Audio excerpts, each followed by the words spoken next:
Bonjour. Alors déjà, je suis infiniment heureuse de retrouver Julia Kristeva aujourd'hui, puisque nous avions eu déjà le bonheur d'échanger ensemble plusieurs fois autour de la question de la reliance maternelle. Et aujourd'hui, il s'agira de dialoguer sur le féminin et le sacré, mais qui n'est pas si éloigné de cette question de la reliance maternelle. Donc, j'aimerais pouvoir reconstituer votre itinéraire biographique depuis l'enfance en Bulgarie, les études à l'université de Sofia, la venue en France, l'école pratique des hautes études, l'université Paris 7, l'université d'État de New York, jusqu'aux journées d'études que les universités du monde entier ou encore les colloques qui vous sont consacrés aujourd'hui. Mais cet itinéraire, travaillé par tous les bouleversements de l'histoire et les aventures de la pensée, est trop complexe. J'aimerais pouvoir expliquer ce que très jeune, vous avez apporté à une science de la littérature, citer les concepts que vous avez forgés, tels celui hérité de Mikhaël Bakhtin, d'intertextualité, montrant qu'un texte n'est jamais une île isolée, mais un archipel où la myriade d'îlots se lient les uns aux autres et qui ont renouvelé la sémiotique et la linguistique. Mais quelques heures ne suffiraient pas. J'aimerais parler de vos livres, mais ils sont si nombreux qu'on peut difficilement les citer tous et en dire la variété.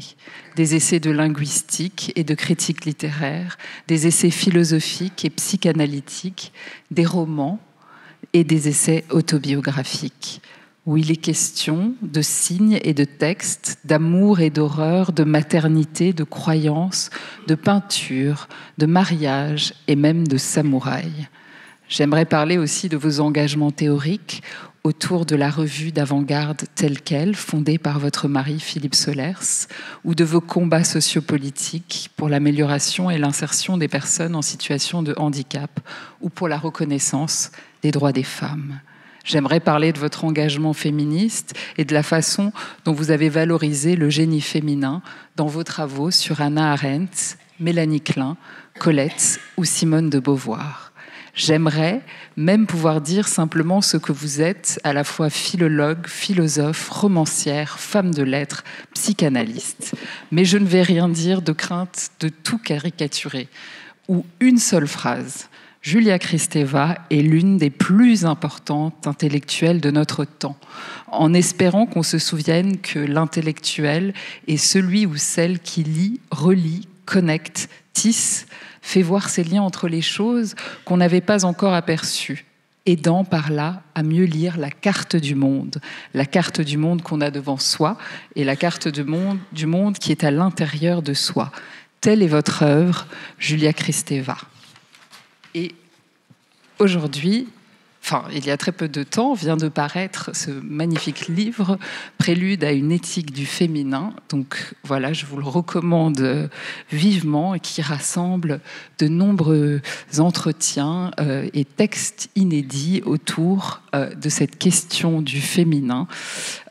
Et aujourd'hui, donc, nous sommes réunis ensemble pour dialoguer sur ce thème du féminin et du sacré, qui reprend donc le titre d'un ouvrage qui retranscrit donc vos échanges avec votre amie Catherine Clément, et où, dans cet ouvrage, vous explorez de multiples facettes et de cette articulation entre le féminin et le sacré. Et vous arpentez ensemble de nombreux territoires, des rituels sacrés en Inde ou en Afrique, aux souffrances de vos patientes sur le divan et aux grandes œuvres des grandes mystiques chrétiennes, jusqu'aux violences que subissent les femmes au nom d'une tradition sacrée. Donc on pourra peut-être ensuite s'interroger ensemble dans notre échange sur en quoi le féminin entretient-il un rapport privilégié au sacré, et en quoi le sacré suscite-t-il aussi de la violence et du sacrifice à l'endroit du féminin, et comment peut-être passe-t-on du sacré au mystique, et en quoi les femmes sont-elles peut-être plus aptes à franchir le pas de la mystique. Voilà. Et donc je vous laisse la parole, Julia, pour la lecture de votre texte. Merci beaucoup. Merci beaucoup, Charlotte. Merci de de cette présentation si vaste et qui, j'espère, n'effraie pas par sa concentration et sa complexité nos amis présents ici. Surtout après ce passionnant parcours que vous avez fait depuis hier. Je crois que vous étiez en partie présente aussi à tout ce qui précède concernant la spiritualité et les femmes. Et avant de dialoguer avec vous, Charlotte, comme c'est prévu dans le programme, et avec vous tous présents ici, j'ai voulu partager avec vous, et en ce lieu qui accueille la réflexion sur le féminin et le sacré, je voudrais, en ouverture, partager avec vous mon amour pour Colette. On en a sans doute parlé, jamais assez, et je me suis dit que si je suis ici comme aussi auteur de ce livre Le génie féminin, tome 3, avec Colette, c'est peut-être pour aussi, ou sinon surtout, cette fréquentation incessante que j'ai eue à un moment, que je continue à avoir avec l'œuvre de Colette. Et je vais titrer mon livre sur une des grandes figures du sacré chrétien, Thérèse d'Avila. Je l'avais titré Thérèse, mon amour. Et puisque ce titre est déjà prêt, je ne le prendrai pas, je ne le répéterai pas ce que j'ai dit pour Thérèse. Ma présentation s'intitulera Colette, pas mon amour, même si c'est le fond des choses, mais Colette, une nouvelle mystique, ou l'art d'écrire la mère version. Pas la perversion, mais la mère version. Donc, c'est assez récent dans mon travail. Certains qui me connaissent ne le connaissent pas, mais je vous le désigne et nous allons le travailler ensemble. Pour mieux situer la force et l'originalité de l'écriture colettienne, je rappellerai 3 modalités que nous autres, êtres parlants, avons élaborées pour nous protéger de la violence et pour trouver du sens à la vie. Ces 3 étapes sont le sacré, le religieux et l'expérience intérieure. Le meurtre rituel est un sacrifice fondateur de toute société qui s'épure ensuite dans la notion d'un sacré purifié de la violence initiale. Sera sacré non pas le meurtre le sacrifice nous a permis de regarder la mort en face, de l'infliger, mais aussi de placer des rituels à côté, nous a séparés en quelque sorte de cette violence en nous. Et c'est un sacré purifié de la violence initiale qui en est découlé, intouchable, interdit, inviolable, protégé, objet de vénération et de respect absolu. Quant aux religieux, c'est un mélange de relier, de la racine latine religare, et de relire, de répéter, d'apprendre, d'interpréter, relegere. Et il se déploie, ce religieux, qui relie et qui répète, qui relie et qui interprète, il se déploie comme une dynamique entre l'interdit et la transgression dans la révolte formatrice du croyant face au Père. L'expérience mystique, présente dans toutes les grandes religions, est une expérience intérieure, discrète, érotique, telle que décrite par Georges Bataille comme, je le cite, une approbation de la vie jusque dans la mort. Fin de citation. La mystique catholique, notamment avec Maître Eckhart et Thérèse d'Avila, se situe, et ceci est peut-être tout aussi important que mon histoire de mère version, la mystique catholique se situe en exclusion interne au catholicisme. Elle est interne, mais elle est marginale. On dit, quand on travaille là-dessus, et c'est une expression de mon ami Michel de Certeau, la mystique se situe en exclusion interne au catholicisme, une marge qui révèle le cœur, basculant et bousculant les dogmes religieux pour anticiper certaines interprétations analytiques. Aujourd'hui, lorsque le continent religieux se délite ou bien s'endurcit en intégrisme, la littérature tend à sublimer le besoin de croire.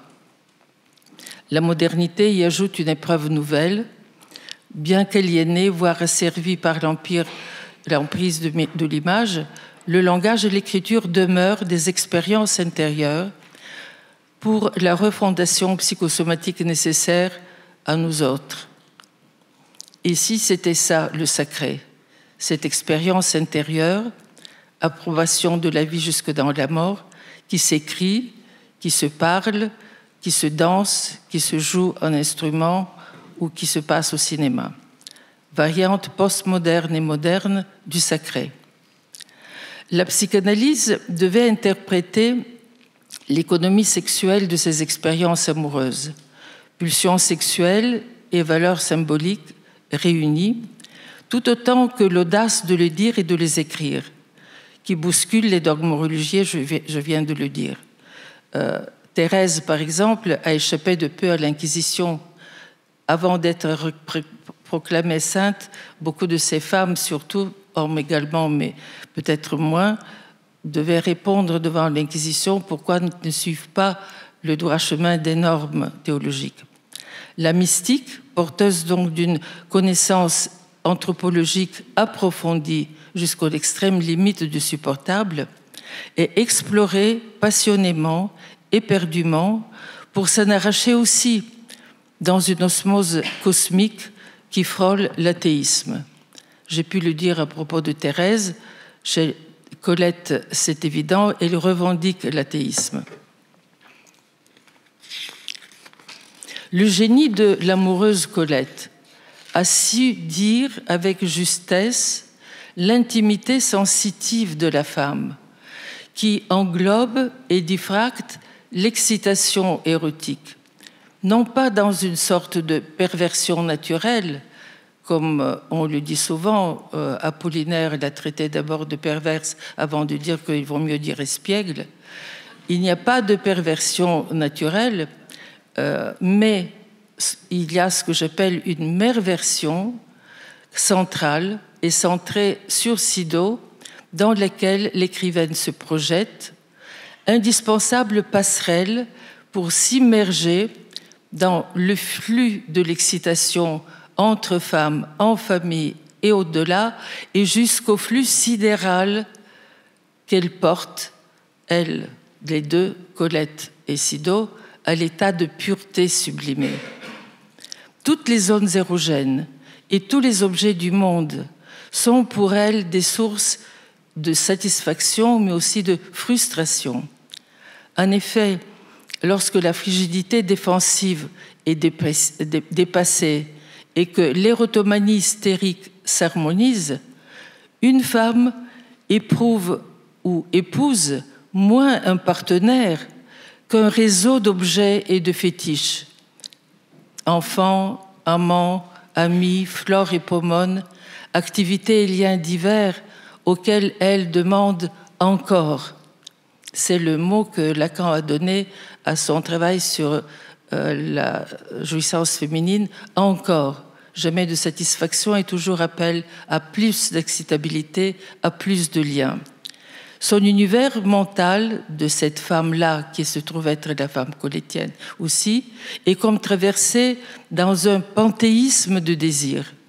Je la cite dans La retraite sentimentale, « C'est mon corps qui pense et toute ma peau a une âme. » Excitation, sublimation. Femme libre qui scandalise son époque, Colette n'embrasse cependant aucune cause libertaire, y compris celle féministe attentive à l'émancipation de toutes les femmes. Mais peu à peu, elle se détache même de l'idéologie de l'amour lui-même. Elle va la relayer, cette idéologie de l'amour, ou ce culte de l'amour, par une autre versant d'éros, faite de liens dionysiaques avec les hommes, les femmes, les plantes, les bêtes et les monstres, et surtout par une incessante métamorphose de l'écriture pour nous faire comprendre que ce qu'elle aime, ce qui est sa passion, c'est l'écriture. J'appelle donc son corps qui se métamorphose par l'écrit un corps métamorphique. C'est même pas une métaphore, c'est une métamorphose. On en reviendra en parlant tout à l'heure en dialogue avec Charlotte.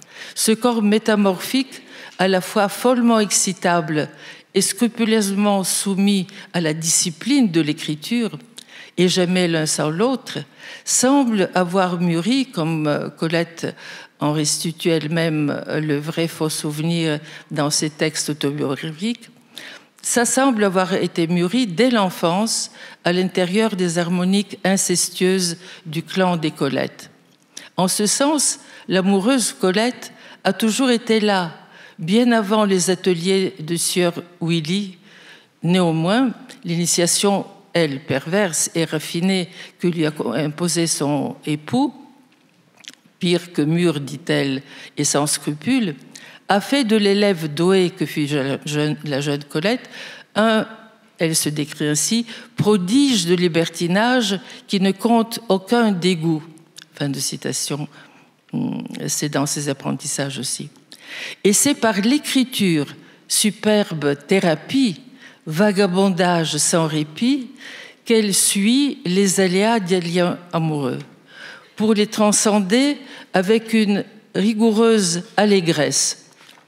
L'autre Colette, l'autre amoureuse Colette, que Colette styliste, au travers au-delà de Colette, la provocation est là, mais elle l'assume, défraie la chronique avec Missy ou avec Bertrand de Jouvenel, le fils de son second mari.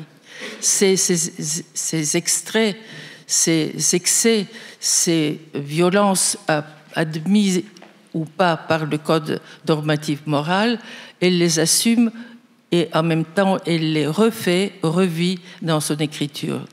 Et c'est dans son écriture que ne cesse de s'affirmer l'économie du plaisir féminin que s'offre la véritable expérience des limites existentielles en même temps que stylistiques, parce qu'elle est fondamentalement stylistique. Une liberté que le lecteur reçoit avant tout et avec le recul des années comme une réinvention du dire amoureux et nullement comme un programme de vie, comme on a trop voulu le faire croire à l'époque. Alors, l'amour reste-t-il toujours un piège dans lequel s'enferme l'excitabilité des femmes naïves vouées au grand autre jusqu'au masochisme, comme le dit souvent aussi la psychanalyse contemporaine? Ou demeure-t-elle encore une expérience qui permet aux plus audacieuses d'entre elles, aux plus audacieuses d'entre nous, d'aller aux limites du plaisir et de la connaissance de soi, comme elle l'a fait avec Missy et Bertrand? Ces questions restent aujourd'hui ouvertes dans les avancées de MeToo et du consentement. Leurs œuvres, célèbres ou encore marginales, de ces courants modernes que je viens d'effleurer seulement, constituent le pourtour, me semble-t-il, de ce jardin des amours féminines au centre duquel trône toujours Colette. En face d'elle, de ces nouvelles expérimentatrices de l'érotisme féminin, de ses libertés et de ses dérives, Colette rayonne dans sa maison de Claudine de tous les feux des amours. Elle réveille l'arc-en-ciel complet de la sensualité féminine à l'affût de toutes les autres. Non pas parce qu'elle soit allée le plus loin possible dans la brûlure des désirs, d'autres femmes ont pu la dépasser en témérité érotique, ni qu'elle ait rassemblé des expériences d'une richesse ou d'une universalité inédite jusqu'alors. Je trouve que le mystère, la mystique de la fille de Sido se situe ailleurs. Elle a réussi à disposer le spectre diversifié et souvent endolori de ses amours dans un Éden qui est une parole de bien-être.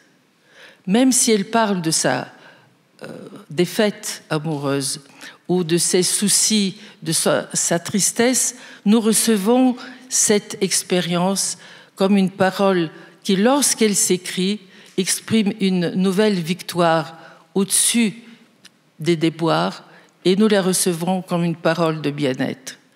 Approchée avec avidité, la monstruosité elle-même est apprivoisée par Colette pour nous être restituée vivable et vivifiante. D'avoir sondé jusqu'au désert de l'amour, cette vagabonde ne le fuit que pour mieux le replanter des vrilles de la vigne. En le disant, il revibre encore, il est contagieux. Aussi peut-on lire, écrite par elle, cette phrase des plus souveraines de la littérature française parce que des plus désabusées. Je la cite, c'est dans Le Fanal bleu. « Le large, mais non le désert. Découvrir qu'il n'y a pas de désert, c'est assez pour que je triomphe de ce qui m'assiège. » Elle est assiégée, elle souffre, mais elle sait triompher en le nommant, en l'apprivoisant, en le transmettant et en lui demandant de le repenser, en le revivant. L'amour se dit comment? Si je prétends donc que c'est parce qu'elle sait le dire d'une certaine façon que son message est un de bien-être, la question revient comment elle le dit. Dans le double jeu de ses plaisirs et de ses jouissances, comme de ses défaites, cette chercheuse du mot exact a compris que l'amour ne peut se dire qu'en biais, par déplacement et incomplètement. L'écriture d'un tel déluge de métaphores n'est pas le langage amoureux. Le déluge des métaphores, c'est l'amour en tant que tel, c'est-à-dire la volupté de la langue, inséparable des mots, jusqu'à l'impossible et l'inévitable. Et si le sacré, c'était ça aussi, et que Colette parvient à rendre contagieux, par-delà l'amour et le bonheur dont elle moque les impostures, cette femme communique pas l'enthousiasme, enthos grec veut dire inspiré d'un dieu, et rien de moins inspiré que notre grosse abeille, dit Mauriac à propos de Colette. Elle n'est pas inspirée de Dieu, elle remercie son existence, son corps, son langage, et cet acquiescement au monde dans lequel son moi se coule et se perd est un remerciement au cosmos qu'il absorbe, une appartenance à un monde avec et sans la mort, où la renaissance est attendue. Elle le dit aussi dans Le Fanal bleu, un des derniers textes, « Rien ne dépérit, c'est moi qui m'éloigne, rassurons-nous. » Ce n'est pas un déni de la mort, c'est une intégration de la finitude dans la capacité de le dire. C'est une manière aussi de s'arracher à l'amour pour s'installer dans la passion de l'écriture. « Peint de ma plume et de ma vie amour », s'exclame-t-elle au crépuscule de sa vie, et pourtant, cette amoureuse obstinée ne cesse de s'arracher à l'amour, de s'en moquer,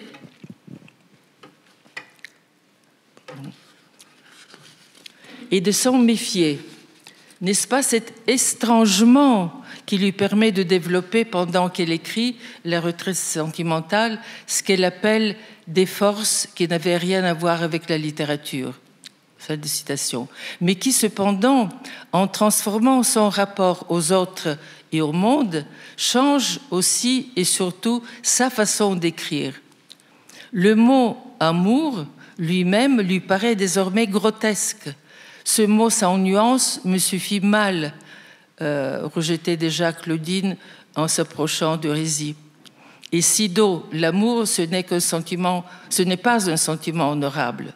L'amour se rappe plus brutalement, dévalorisé par sa fille, qui dit, la fille de Sido, c'est-à-dire Colette elle-même, « N'importe quel amour, si on se fie à lui, tend à s'organiser à la manière d'un tube digestif. » Vous voyez, aucune idéalisation de cet amour qui est là et dont je peux m'en passer ou je peux l'évacuer. Vous voyez comment. Mais qu'est-ce qui compte? Ce qui compte, et je trouve que c'est son livre, peut-être elle le disait, celui que la postérité va aimer le plus, va considérer comme son meilleur livre, c'est Le pur et l'impur, dans lequel elle dit « ces plaisirs qu'on nomme à la légère physique ». Le légère, c'est physique, même si c'est là qu'elle est aussi excellente. Et ce qui compte, c'est de pouvoir le dire. Et comment on le dit. La notion de pureté et impureté, sur laquelle je vais vous retenir quelques moments, puisque le sacré s'en empare, pourtant parcourt d'un bout à l'autre du livre, un livre kaléidoscope, un livre dialogique, difficile à cerner, et demeure insaisissable. Est-ce une gêne fascinée que réveillent les différentes expériences partagées par Colette et qui se développent et qui nous envahissent à partir de ce livre, probablement.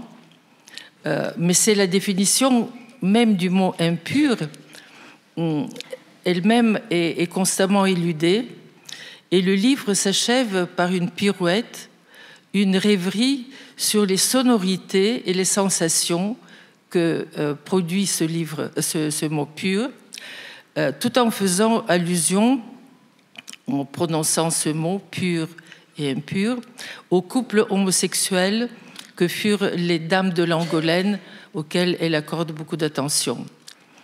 Et comme touchée à vif par la clarté de cette confession, parce que c'est une des dames de Langolène qui dit ces mots, comme touchée par cette confession, l'auteur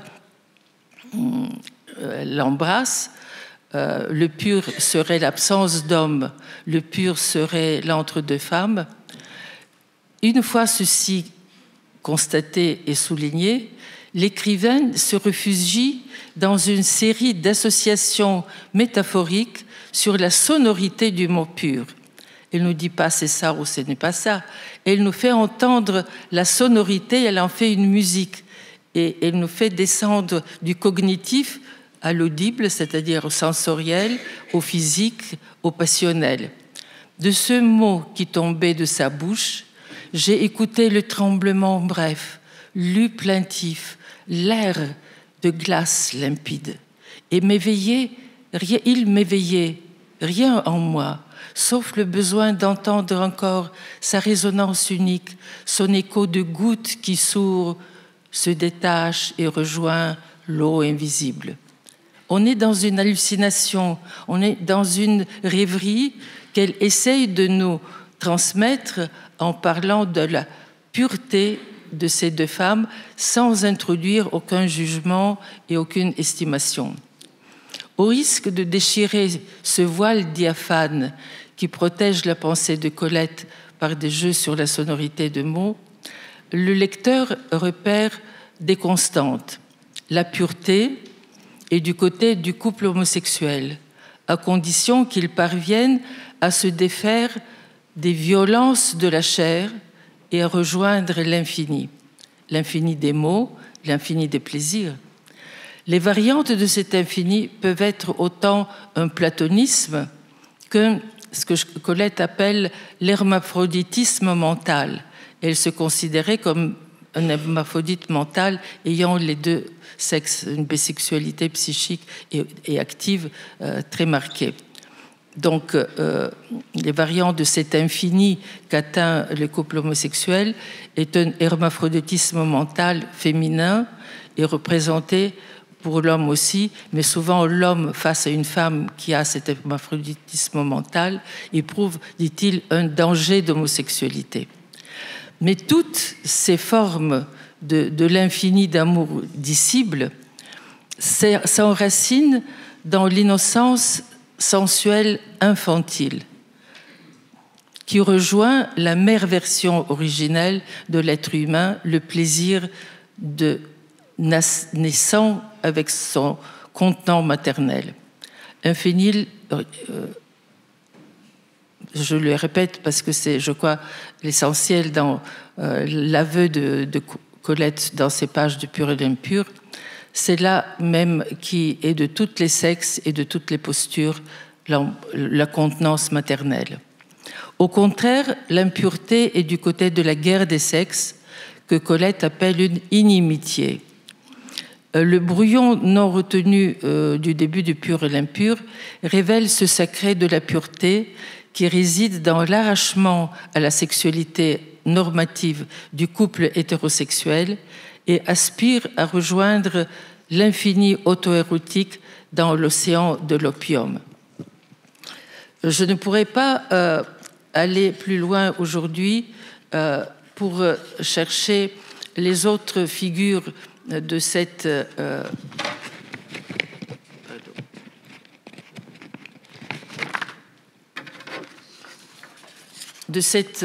pureté qui succède à l'amour vécu à fond et auquel elle s'est arrachée. Mais je peux vous en donner quelques autres, parce que c'est avec elle vous aurez le bouquet de ce qu'est pour Colette l'expérience intérieure, là où elle trouve son secret dans différentes variantes de cette expérience intérieure. Il y a la réflexion sur la femme-objet et la réflexion sur l'amour sans objet. Il y a aussi la réflexion sur elle-même comme reine de la bisexualité. Il y a aussi l'infantile revisité à rebours de l'impur. Vous trouverez cela dans mon livre que j'ai apporté, mais je crois qu'il est dans la librairie, Le génie féminin, le chapitre 7, qui est l'expérience intérieure selon Colette. Sans oublier une étrange fascination, compréhension hypersensible de Landru, qui sacrifiait les femmes en toute quiétude. Et ça, la question de la violence, de la mise à mort et de notre finitude réapparaît dans la panoplie de cette expérience intérieure qui représente le legs que nous fait Colette concernant cette sacrée moderne. Je vais y revenir pour finir sur l'univers amoureux de Colette, bâti sur ce qu'elle appelle l'intimité entre les sexes, et qu'on retrouve aujourd'hui dans MeToo et dans la possibilité d'en parler ou non. Ni métaphysique, ni sociopolitique, la manière d'être au monde spécifique à Colette, qui culmine dans l'écriture et dans la chair du monde, atteste d'une profonde modification de la conception du couple, dans laquelle les féministes n'ont pas eu tort de voir une amorce courageuse de la liberté féminine. Mais le message essentiel de Colette réside moins dans la proposition de nouvelles façons de vivre le couple que dans l'intérêt qu'elle porte à la transformation de la subjectivité de chacun, de l'équilibre qui veut se créer à chacun de nous avant de comprendre quelle forme de couple pouvons-nous choisir, du même sexe ou de l'autre sexe. L'équilibre risqué qui consiste, et c'est là que se situe, je pense, la subjectivité de l'expérience intérieure de Colette, dans l'équilibre de chaque identité entre sens et sensation, entre loi et passion, entre pureté et impureté. Donc, ni l'impératif de la reproduction de l'espèce, ni celui de la stabilité sociale ne guide la pensée de Colette pour parler du couple. Rien qu'un constant souci d'affranchissement de la personne, et en priorité de la personne femme, affranchissement désireux d'attendre sa liberté sensuelle afin de maintenir la curiosité et sa propre créativité dans la pluralité des liens. Avant de bâtir de nouveaux modèles et de structure existentielle entre les sexes, dit-elle en substance, pour la famille ou en vue de nouveaux types de nations ou de fédérations, c'est l'expérience intérieure que vous devez surveiller et développer, semble-t-elle dire. Et son éclosion est possible, qui dépend de votre aptitude à la jouissance sexuelle et partant à la vie elle-même. De cette défense et illustration de l'expérience intérieure qu'elle possède et qui la possède, l'écriture de Colette témoigne avec une force inattendue en son temps et, je pense, contagieuse aujourd'hui. La traversée de l'amour par Colette n'est-elle pas celle de la religion ? Vous pouvez me poser la question en voyant comment je me suis éloignée du domaine du religieux en parlant du domaine de l'expérience intérieure, sexualité et sublimation. Eh bien, Colette, il est vrai, enrage contre Rome, contre la sauvagerie catholique dans sa correspondance. Cette fureur s'apaise pourtant avec le temps. Et c'est en suivant le détachement infini, mais toujours pulsionnel, qu'elle propose du lien d'amour, le détachement pour aller dans la fusion avec tous les liens possibles, des fleurs, y compris des monstres, des animaux, etc., afin de substituer à tout lien religieux une passion amicale, florale, animale aussi, pour l'être dans la langue. C'est là que nous suivons le sens profond de sa conviction d'athéisme. Un athéisme particulier qui n'adhère qu'au seul jugement entre le senti et le dit, le vécu et le représenté, l'aimer et le dit. La sublimité et la monstruosité de Colette résident dans cette résorption totale de toute transcendance par l'arabesque, l'alphabet, la broderie, le monogramme, l'écriture, dans cette imprégnation entre la chair et le monde et la langue française qu'est son style. De cette défense et illustration de l'expérience intérieure, parce qu'elle est transversale et constitutive de tout lien à l'autre, couple ou groupe, l'écriture de Colette témoigne avec une force inattendue en son temps et contagieuse aujourd'hui, me semble-t-il encore. De son éclosion possible, ou au contrario de son étouffement dans la technique et le spectacle, dépend notre aptitude à la jouissance sexuelle et pourtant à la vie elle-même. C'est le sacré qui nous manque. J'ai vu une scène que je voudrais partager avec vous pour finir. J'ai vu sur scène la cantatrice Cecilia Bartoli dans l'air de Vivaldi, Agitate d'Ado e Venti, de l'opéra Griselda de Vivaldi. Son corps s'est métamorphosé lorsqu'elle entrait dans sa voix. Un dédoublement, une possession, et maîtrisé cependant, modelait un corps complètement artificiel et d'une puissance cependant supérieure à ce corps qui était nouveau par rapport au corps apparent. La modulation pure et l'impure du lien amoureux que Colette a inventé par l'écriture, avec tant de brio, me paraissait s'exprimer dans cette interprétation. Et Colette a inventé une écriture qui correspond à ce chant de Bartoli, avec tant de brio contient la même puissance de possession et de transfiguration que celle de la vocalise de la cantatrice. Le Colette d'imaginaire, vous ne pouvez pas la voir, ne pouvez pas le voir, mais vous l'entendez en lisant ces phrases drues et gracieuses.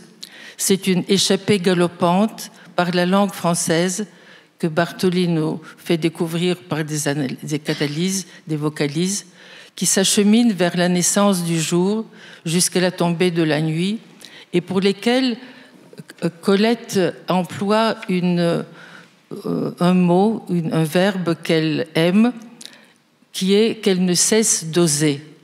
Oser aller à l'aube, oser aller à la nuit, oser aller à la possession, à l'impur aussi, oser le purifier en l'écrivant. J'oserais donc, pour ma part, vous faire entendre, pour conclure en dialogue avec cette facture vocale d'une Colette possédée par l'écriture, son sacré, j'ose vous faire entendre en résonance avec la manière qui me fait entendre la poésie, l'écriture de Colette, du pur et de l'impur mélangés, eh bien cette interprétation par Cecilia Bartoli de Vivaldi que je vous offre en nous séparant. Merci.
Alors, c'est pas évident de parler après cette interprétation absolument magistrale de Cecilia Bartoli et de ce transport fiévreux qu'on retrouve aussi dans l'écriture de Colette. Et Julia, vous avez fait un magnifique portrait de Colette et à la fois de ce rapport au corps et à l'écriture et à l'expérience intérieure et qui était vraiment somptueux. Voilà. Alors là, on va peut-être dialoguer de manière un petit peu plus large sur cette question du féminin et du sacré. Et donc, je voulais vous poser cette première question, Julia. Est-ce qu'on peut dire que cette question du féminin et du sacré a travaillé en profondeur toute votre œuvre, que c'est quelque chose qui était là depuis le début et qu'on retrouve dans beaucoup qu'on peut tisser des liens entre beaucoup de concepts que vous avez explorés autour de cette question?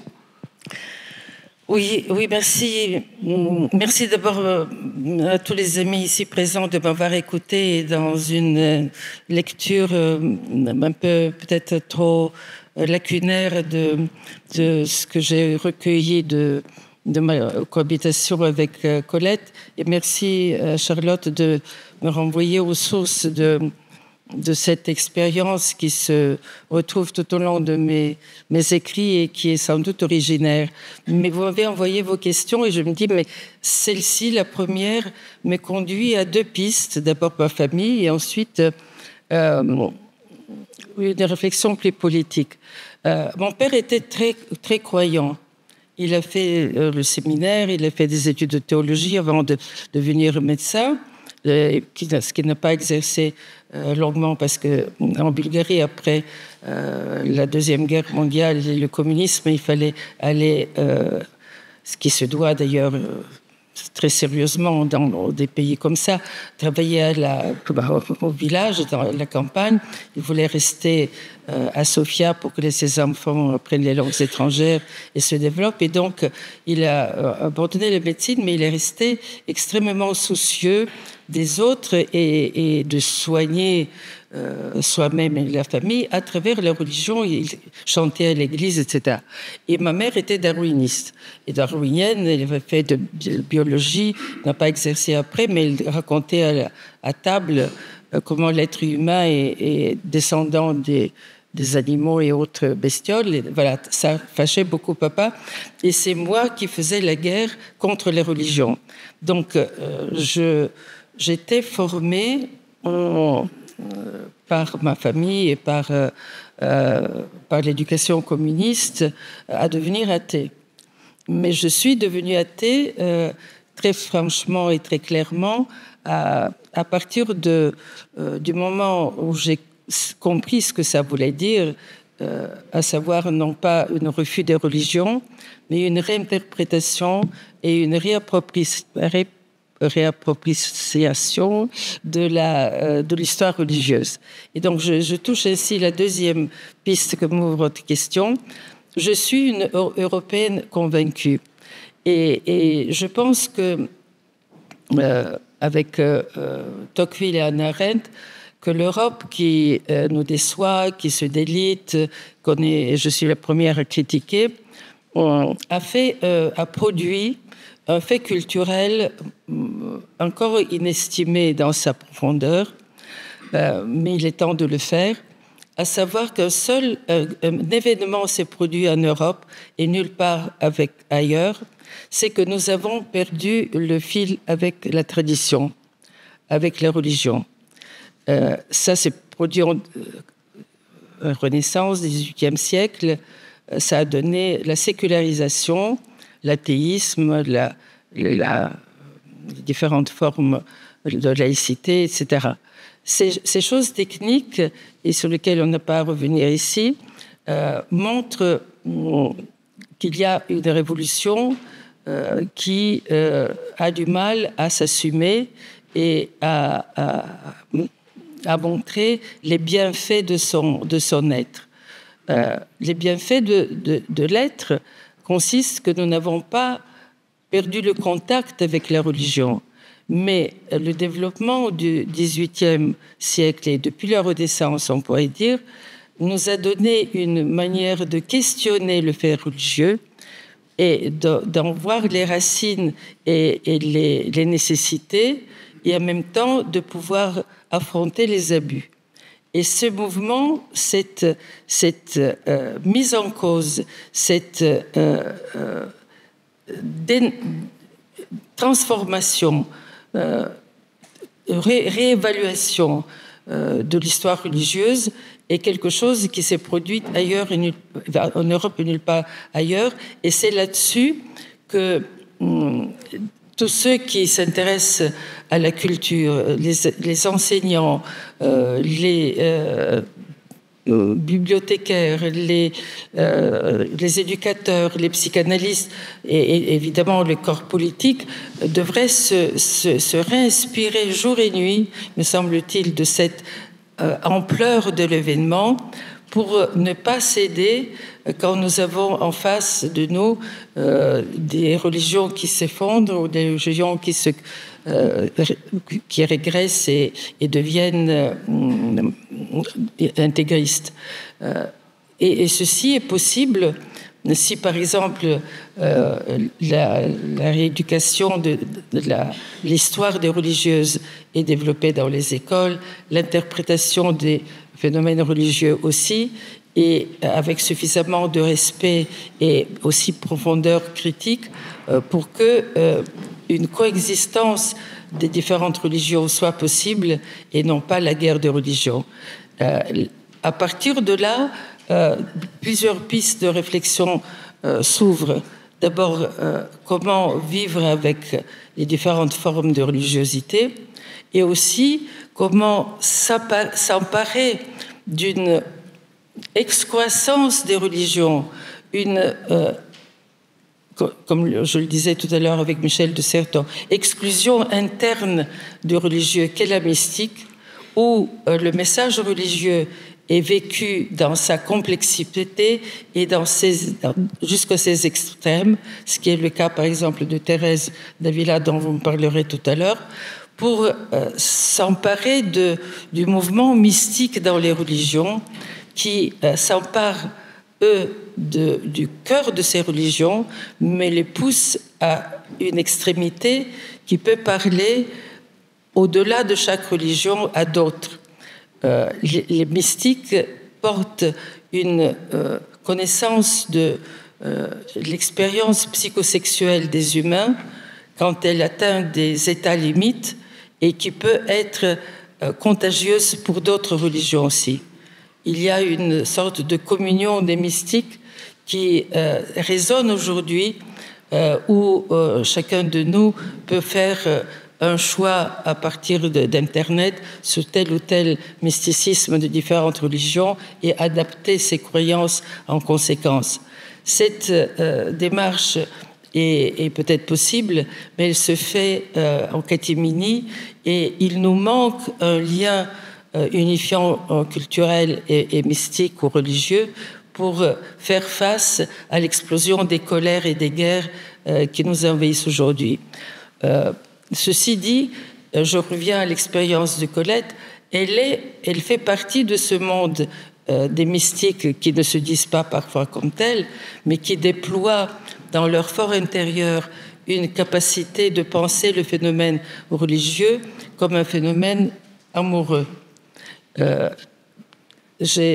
dernières études ont été consacrées au besoin de croire, qui est un phénomène qu'on rencontre chez des adolescents qui sont surtout dans les quartiers, mais pas seulement, en sentiment d'exclusion, de ne pas appartenir au corps social, d'être rejeté, et embrassent telle ou telle religion, en particulier l'islam qui les travaille sur les réseaux sociaux, et sont prêts à partir pour devenir des tueurs dans le djihad.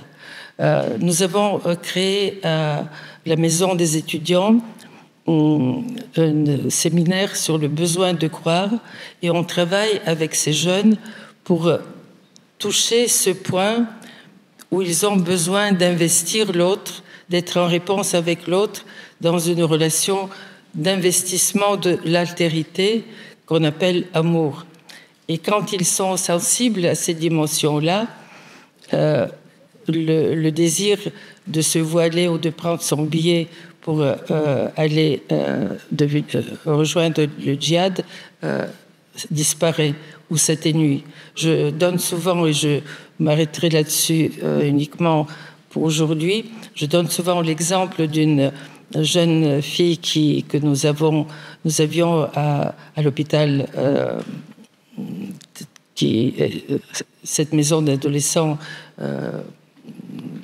qui est fait partie de Cochin, qui était accepté dans un premier temps pour anorexie quand il était plus jeune, et vers l'âge de 16-17 ans, elle voulait partir au djihad. Dans le groupe thérapeutique, qui est composé de personnes de différentes nationalités, origines surtout, mais aussi religions, elle a pu trouver une famille recomposée qui l'accepte avec générosité et respect.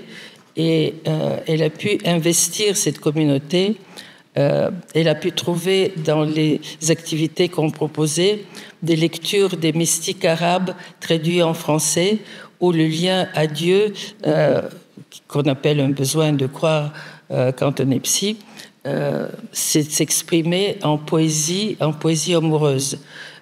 Et elle a trouvé le livre de Al-Hajj sur l'amour de Dieu, traduit en français. Et cette révélation que sa religion peut être un acte amoureux l'a fait réfléchir autrement. Elle n'a pas continué jusqu'au bac, mais elle a fait une école d'infirmière et on la voit de temps en temps comme infirmière. Voilà, c'est une manière de vous répondre sur la présence diffuse de la question de la croyance dans ma vie. Oui, et puis pour reprendre un peu ce que vous disiez aussi de Colette, et on peut penser à certaines figures mystiques où les femmes, quelque part, sont à la fois les gardiennes du sacré, mais aussi celles qui le subvertissent aussi. Et il y a quelque chose de l'ordre d'une manière de faire en sorte que ce sacré ne soit pas mortifère, puisque dans l'idée du sacré, il y a toujours cette question d'une zone intouchable qui interdit tout acte de violence et qui s'enracine, je vous cite, dans la certitude de la vie, ce qu'on retrouve évidemment chez Colette. Et il y a aussi donc ce sacré mortifère qui rejoint ce que vous disiez de cette jeune fille. Et on pense donc aussi à tous ces interdits imposés à la fois par le dogme sur le corps des femmes au nom de ce sacré. Et donc ma question, c'est, voilà, pour vous, ce sacré mortifère, comment est-ce qu'il travaille le féminin aujourd'hui ? Comment vous le voyez dans, quelque part, notre monde actuel ? C'est difficile à vous donner des exemples, mais je pensais en vous écoutant à la vision, l'image que je me fais de la femme ou du féminin, de l'homme aussi, puisque je parle de l'idée freudienne d'une bisexualité psychique qui habite les deux sexes. Il y a dans la construction du féminin une complexité qui ne se présente pas aussi clairement, ou peut-être pas du tout, chez l'homme, et qui spécifie une résistance possible, peut-être plus possible que chez les hommes, au mortifère. J'appelle ça, dans mon nouveau livre, le féminin transformatif. Pourquoi ? Parce que la petite fille est du même sexe que la mère. Et le premier investissement qu'elle fait en naissant et dans les premiers développements de la vie, c'est d'investir le corps maternel. Donc il y a une mêmeté qui est en face et des projections de l'identité de la fille sur la mère et de l'identité de la mère sur la fille. Ce qui veut dire que se constitue une osmose autant, on va dire, de protection et de créativité que lorsque la mère est déprimée ou en colère, de violence et de destructivité. Et c'est cette ambiguïté du lien féminin à la mère, au même sexe, perdure aussi dans l'évolution ultérieure. Mais l'évolution ultérieure, c'est quoi ? C'est qu'elle rencontre le tiers de la famille, l'homme ou l'autre femme qui occupe la position du tiers, ou l'école, ou la grande famille du clan avec les tantes, etc. Une tiercéité, quelle que soit l'incarnation physiologique de ce terme. Et cette tiercéité les conduit à chercher un langage communautaire. quelque chose qui n'est pas de l'ordre de Dieu, mais du tiers, avec des règles, avec des sublimations, des explications. C'est la morale qui s'insinue avec cette tiercité. Donc, le féminin me paraît toujours sur le divan comme étant constamment dans ce voyage entre les deux identifications, et ce voyage est permanent et fait à la psychologie féminine d'avoir une sorte de maturité que les hommes, excusez-moi, possèdent moins ou pas du tout. Mais c'est ce féminin transformatif et fragile, et en même temps d'une maturité incomparable. Ce qui fait que lorsque, pour revenir à votre question, on est confronté en tant que femme à un deuil ou à une blessure ou un cancer ou une insulte, une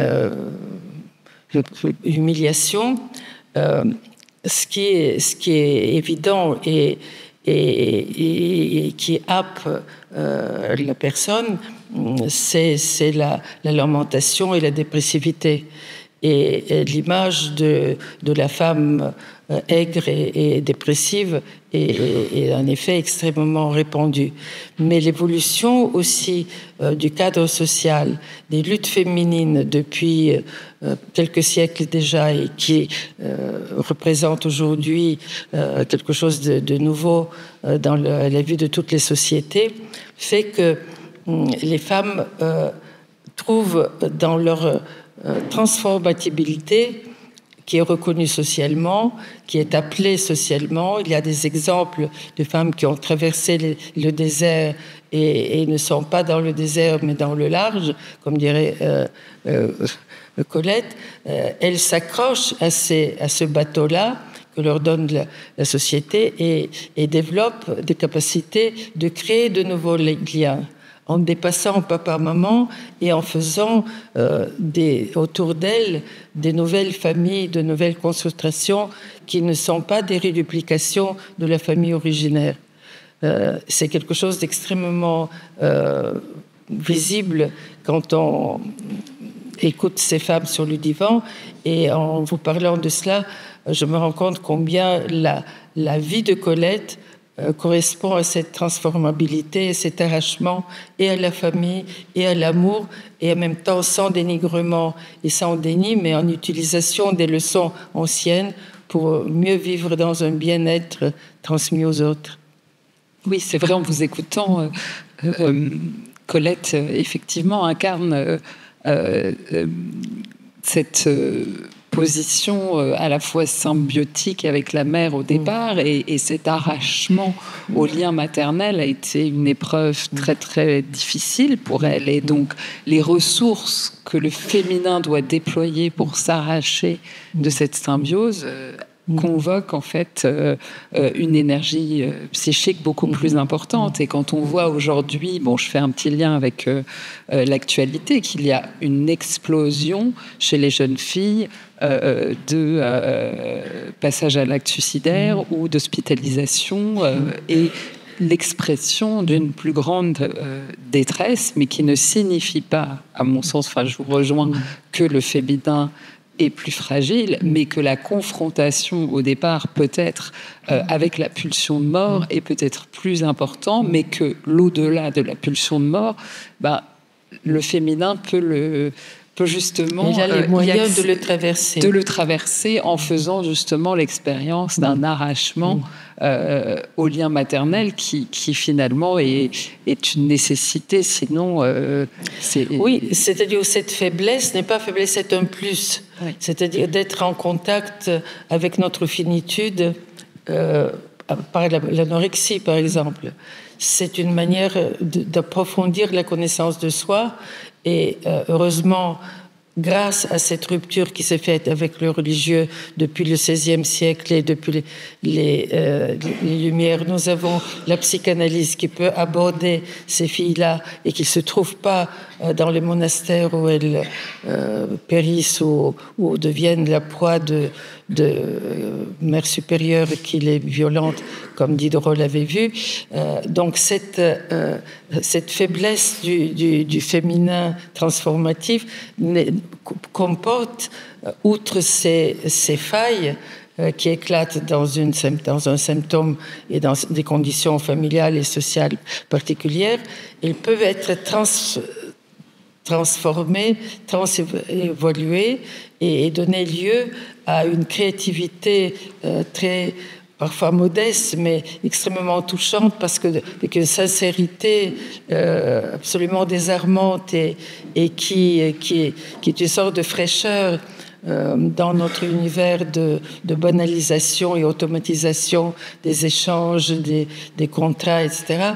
C'est une joie pour l'analyste que je suis pour la moitié de mon temps de voir cette maturité jaillissante et fraîche. Oui, comme vous le dites, cette maturation et cette expérience de la défaite amoureuse qui est peut-être plus poignante dans le... Vous entendez rien? J'entends rien. Ah, là maintenant ça va. Pardon. Mais bon, c'est vrai qu'il faut avancer parce il faut... Moi, j'entends pas votre voix là. Vous l'entendez là? Ah oui, là c'est bon. Bon, ça va alors. Donc maintenant, je voudrais revenir en fait sur quelque chose qui m'a beaucoup marqué dans votre œuvre, c'est des pages magnifiques que vous avez écrites sur les vierges baroques et sur les représentations religieuses donc du maternel et de ce féminin sacré, on pourrait dire, et qui ont donc nourri largement votre réflexion. Mais pourquoi aujourd'hui manquons-nous de représentation de ce féminin sacré à l'endroit du maternel? Je sais que c'est une question qui vous travaille. Et comment combler ce manque? Oui, à propos de la représentation du baroque et avant le baroque dans l'art orthodoxe et dans l'art renaissant, de la maternité, moi j'étais très sensible à l'implication du peintre. Et j'ai fait un petit texte qui est ressorti maintenant dans la réédition de mon livre Polylogue sur Giovanni Bellini et sa peinture de Vierge.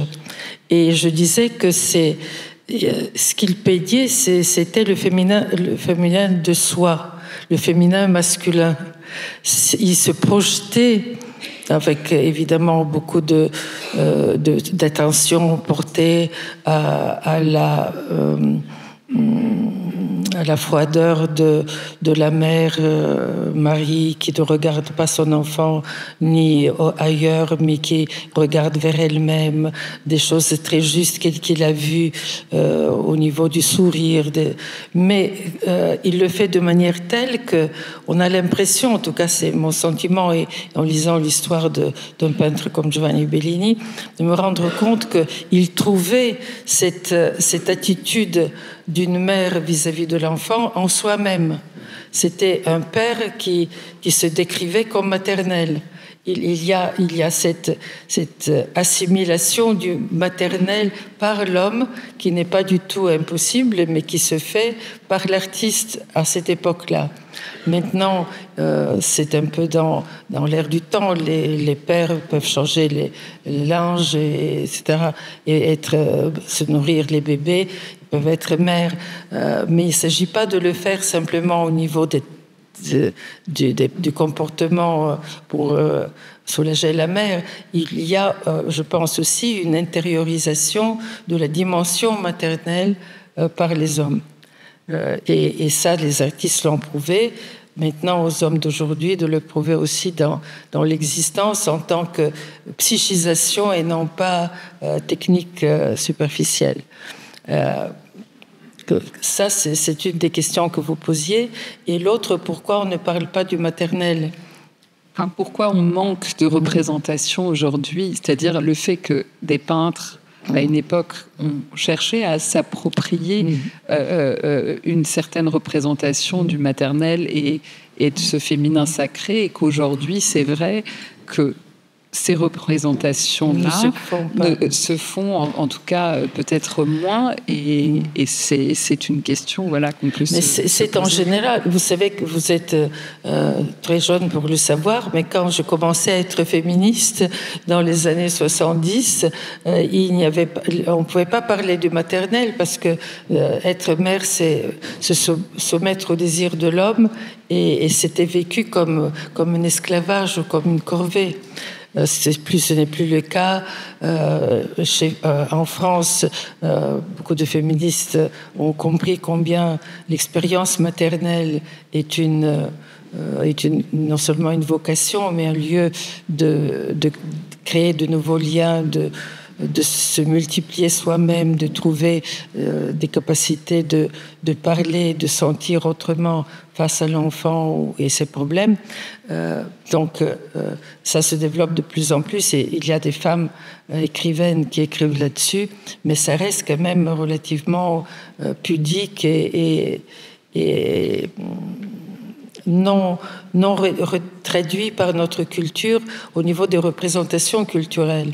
Ça se développe notamment dans les couples du même sexe, où des personnes qui n'ont pas porté l'enfant deviennent maternelles ou paternelles. Il y a une diffusion de cette promiscuité du maternel. Mais quant à la psychisation de ce phénomène, on peut penser qu'il y a toujours des résidus de l'ère patriarcale qui soit exaltent le maternel comme le nec plus ultra divin ou à l'égal des dieux, soit le considère comme quelque chose d'inférieur et de basique, simplement physiologique ou technique. Une de mes idées, c'est le prélude pour une éthique du féminin. On donne une représentation. J'ai beaucoup développé ce que j'appelle la relation précoce mère-enfant, que j'appelle une reliance, et qui est à la fois une identification et un étayage de l'enfant, et en même temps le lieu de l'expression d'une violence, d'une séparation, ce que j'appelle une abjection, ni sujet ni objet. Il y a des luttes à mort entre les deux protagonistes qui sont à prendre en considération, et en plus avec la relation au tiers, le père, que je n'ai pas le temps de développer ici, mais qui est une constellation de liens qui font de cette reliance une confiance, malgré et en deçà des colères et des mises à mort. Mais ce sont des travaux qui concernent les thérapeutes et qui sont moins exportables sur les télévisions et les réseaux sociaux. Mais il faut les lire. Et Colette, qui n'était pas une bonne mère, était très très maternelle avec les chats, les chiens et pas les oiseaux, elle n'aimait pas trop, mais les fleurs. Et quand elle décrit ses sentiments, on a l'importance qu'elle exporte, ce n'est pas l'impression, et il le dit, l'attitude de sa mère vers le cosmos auquel elle appartenait. Donc, quelles que soient les réactions ou les échecs dans une relation familiale et parentale, la restriction qu'elle s'est donnée, Colette, pour opérer par l'écriture à rendre partageable son expérience intérieure due à la mère, protégée par la mère, et en dépassant cette mère, est quelque chose qui est un cadeau qu'elle fait à notre culture, et qu'il nous appartient à le cultiver et à l'exporter ailleurs. Oui, donc peut-être chez Colette, on peut trouver cette représentation, ou en tout cas cette capacité de sublimer une maternité qu'elle n'a pas exercée. Voilà, et que c'est pas nécessairement dans le fait d'une injonction à la maternité ou à la réussir, mais en tout cas à s'approprier ce féminin sacré avec lequel on doit tous en faire quelque chose. Et c'est vrai que Colette est un magnifique exemple de ce processus en fait transformatif du lien et de la sublimation. Et ça, vous l'avez en tout cas très très justement exprimé. Et je voulais vous poser. Je vais me mortifier, promis, pendant plusieurs jours. Et là, il va falloir poser la dernière question, voilà. Charlotte. C'est pour ça. On risque d'être infinis, nous aussi. Oui. Alors, j'ai une petite dernière question, parce que c'est difficile de se quitter, Julia, sans parler de Sainte Thérèse d'Avila, où vous avez consacré un livre magnifique au transport mystique de Sainte Thérèse, et vous en parlez si bien. Je vous cite, où vous parlez de l'expérience qu'elle fait d'une décomposition de son identité physique, psychique, intellectuelle, et qu'elle est porteuse d'une connaissance anthropologique. En quoi cette expérience intérieure que nous livre Sainte Thérèse peut être riche d'enseignements pour nous? Je sais qu'aujourd'hui, dans cette ère d'hyperconnectivité, pour beaucoup de raisons, nous avons besoin de ces récits. Je crois on fatigue notre public maintenant, mais je vais dire juste 2 mots.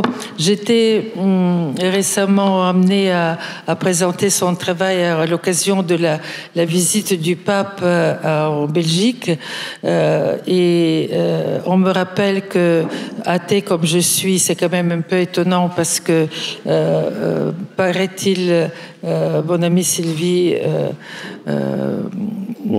du Point a dit que j'étais, à propos du pape Benoît XVI, j'étais l'athée préférée du pape. Je ne sais pas si c'est le cas de celui-ci, mais j'ai essayé de leur montrer aux croyants, aux non-croyants, l'expérience absolument extraordinaire de Thérèse d'Avila, mais pour lequel j'ai fait un livre qui est lui-même un symptôme de 700 pages, où une psychanalyste qui me représente essaye de lire Thérèse d'Avila et de comprendre son importance. Et j'ai... je ne sais pas comment résumer tout ça. Ce qui m'a surtout impressionné, c'est cette femme dont le père était juif et la mère Christiana Vieja espagnole, qui a vécu la persécution des juifs et des maranes de son temps, a embrassé quand même la foi de son père et de sa mère, et à tel point que lorsqu'elle vivait ces excitations, ces angoisses, ces désirs de jeune femme, et se sentait coupable de ne pas aimer Dieu, et jusqu'à ce que cette culpabilité la conduise à des états épileptiques qui sont décrits aujourd'hui comme tels, mais qui à l'époque passaient comme une condamnation par Dieu. Eh bien, elle a voulu montrer avec sa force psychique d'écriture et d'organisation sociale qu'elle est capable de faire quelque chose de cet amour déçu et coléreux, en se livrant à une écriture et une prière dans lesquelles Jésus est en elle. Elle se décrit dans son livre Le Château intérieur comme ayant dans sa vie psychique non pas 3 étages comme nous les psychanalystes le voyons, c'est-à-dire l'inconscient, le préconscient et le conscient, mais 7 étages. C'est vous dire la complexité de l'expérience intérieure qu'elle a Colette peut-être un peu plus, ou elle un peu plus, mais ils sont dans la même recherche d'essayer de décrire la subtilité du vécu signifiant sexuel et langagier. Et puis, dans la dernière demeure, dans la 7e, qu'est-ce qu'elle trouve? Elle trouve Dieu, mais comme homme, le Christ comme homme, Christ comme ombre in dentro de me. Cette espèce d'avalement, d'unification avec le divin était vu par certains de ses confesseurs comme un péché, donc on a voulu la soumettre à l'Inquisition comme une hérétique, et d'autres, on est à l'époque où le siècle d'or de l'Espagne décline, où les protestants arrivent, où il y a beaucoup d'hérétiques aussi, et il y a aussi quand même des gens de l'Église qui l'acceptent et qui lui demandent d'écrire, de leur raconter ce qui lui arrive. Et quand on parle quand elle commence à parler et à écrire, ce n'est pas publié, mais il parle de cette unification avec le divin qui est en elle, elle trouve des gens autour d'elle, donc le peuple espagnol embrasé par cette foi si interne qu'une femme peut être à la place de Dieu. Et elle, donc, non seulement ça devient une sorte de fascination pour les croyants, mais elle se met à réformer l'Église. C'est une femme qui dit, parce que quand on est ici, comment on va exprimer notre foi? Obras, obras, obras. Il faut faire des œuvres. Elle va changer le Carmel. Elle va donner de nouvelles règles, de plus de retrait du monde, mais aussi de plus de contemplation, de plus de pureté en soi. On est dans le pur et l'impur de Colette d'une autre façon et à l'époque. Elle a aussi une grande correspondance avec Saint Jean de la Croix, qu'elle accuse d'être trop triste, alors qu'elle fait toutes ses prières et cet amour de Dieu avec une grande joie. Là aussi, on trouve la Colette jubilante dans les fleurs et dans la nature. Et cette nouvelle image qu'elle donne d'un féminin digne de Dieu, divin et actif, était très bien vue par les jésuites qui l'ont très vite sanctifiée. Donc voilà, ça m'a beaucoup intéressé de parler à l'occasion de cette visite de ces grandes femmes de la chrétienté qui nous donnent non pas des exemples à imiter, mais des exemples à développer selon les nouvelles circonstances. Et surtout, d'être fiers d'une tradition occidentale qui est riche de ces évolutions. Il nous reste de les rééditer et rénover pour ne pas avoir peur de je ne sais pas quel grand remplacement. Merci beaucoup. Merci.